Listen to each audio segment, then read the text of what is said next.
now going to go over to Max, and hopefully he will be leading out. He's one of our board members, and is actually going to give an overview of the whole day and our future plans and the next 10-year document, which is about our proposals that were given to us by the community as our aspirations. So hopefully, there you are. Thank you very much, Dave. And if we go over to you, Max, are you with us? Are you unmuted? Where are you? Unmute yourself. All right. I was hoping you would do it for me, but I can do it. Thank you. Morning, everybody. What an amazing morning it's been. Fantastically inspiring. Thank you. So, hi, I'm Max Comfort, and just in case anyone's wondering, that is a real name. Many years ago, I was in architecture and master planning, but for the past 30 years, I've been a social entrepreneur, a writer of books, a trainer in the creative sphere, a business coach, a mentor of young people in distress, project manager for community-based housing projects, and lots of other things I can't quite recall at the moment.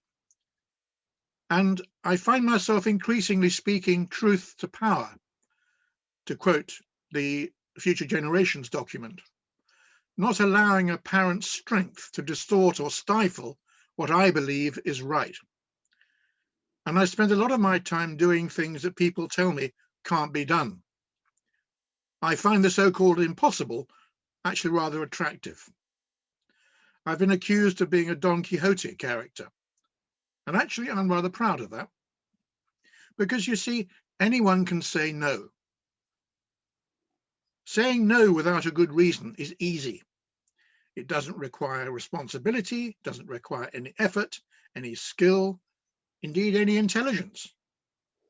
But saying, well, I'm not sure, but let's look at this and see, demonstrates an intelligent and responsible reaction to an idea, however strange or alarming it may appear at first. And I firmly believe that those of us who, just a little bit past 21, have a responsibility to consider how best to prepare for the next generations, to ensure they inherit a workable and sustainable planet, a vibrant community, and a supportive health and well-being system. We've heard a lot about that this morning. We need to think carefully about this, because the youngsters of today will be writing about our part in their history. So what do we want them to say? Because let's be honest, we are creating history here, right here, today, this morning. We are in sync with the zeitgeist. Most people sense it in their bones. Some don't, not yet, but they will, I'm sure. And those that say no, or it can't be done, those who resist change, who won't at least engage in discussing possibility, they won't appear in that history. They will fade away, forgotten for all time. But I believe this amazing visionary project, the Bronllys Wellbeing Park, if supported and guided by experience, wisdom, and generosity of heart, will figure in the history of Powys, Wales, and beyond. Like the Future Generations legislation Sophie told us about, it is at the cutting edge of human development. It's quite unique. We can choose to be part of that or not. It's up to us. The hospital at Bronllys calls itself a community hospital. But how much say do the communities of Bronllys, Talgarth, Hay, and the others actually have in running it? On the long list of directors of the Powys Teaching Health Board, I couldn't find one that was their official community's representative. There's a Capital Estates member, a university member, and an ICT member, to name a few. Wonderful, but no community member. I believe this needs to be addressed. And of the 9 main executive members of the health board, how many actually live anywhere near Bronllys? It's another question worth asking, in my view. Turning now to the proposals in the next 10 years document we're launching today. You would have seen this, I hope you have a copy. Many of the proposed features in this document, in the Wellbeing Park, are mentioned in the Powys Local Development Plan. This was adopted 3 years ago by Powys County Council. Not only mentioned, but welcomed. We should remember that. And yet, ironically, and I find this really quite ironic, we were told last week by the Health Board that our proposals for a well-being park are unworkable. Apparently, there's no need or indeed space for a cafe, no space for a community transport hub, no demand for affordable housing, no need for a community nursery. It was a long list, I could go on. Unworkable, really? How can affordable housing that enables communities to stay together be unworkable? And this despite receiving support from so many quarters, as we've heard today, despite being exactly what the local communities whose hospital this is want for the site, despite what they have called for being enshrined in our document. I wonder if the Health Board has read the local development plan recently. And a big question I have, what exactly do the Health Board intend to do with the site they refer to as their site? What will happen to all that space, those derelict buildings? It's not clear. Because it is a community asset, and the Health Board is only a temporary custodian of it, with the solemn responsibility while they're there for stewarding it for current and future needs. We shouldn't forget that. Bronllys Wellbeing Park Community Land Trust has worked hard to try to kickstart the work of establishing a wellbeing park, of restoring the Bronllys Community Hospital site and its unique listed buildings. Because we want to be the place where the new society that Sophie talks about can evolve, can be experimented with, tested and proved. It's so damn obvious, isn't it?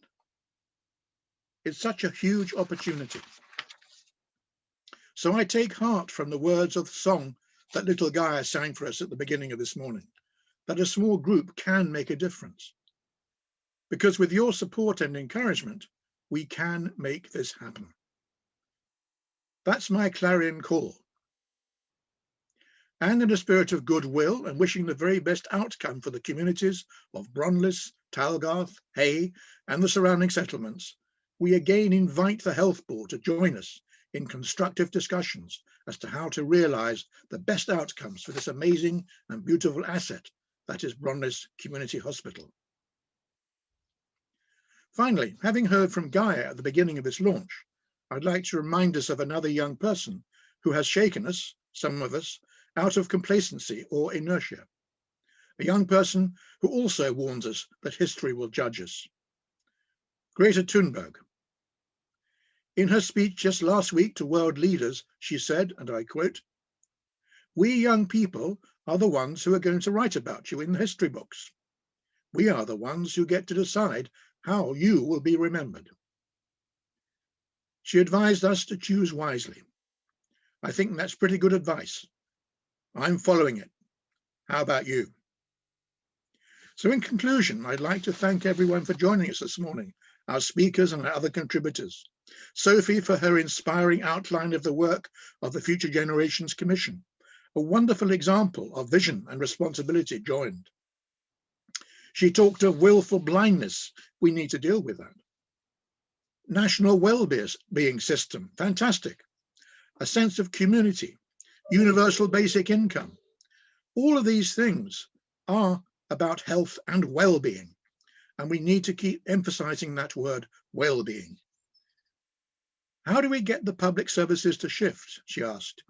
Well, it's hugely challenging for them at the moment. We know that. They had to deal with COVID. So I think we need to offer cooperation, and she used the word kindness. That's really important. In Scotland, there is a piece of legislation which tries to embed kindness into legislation, into policies. Very important.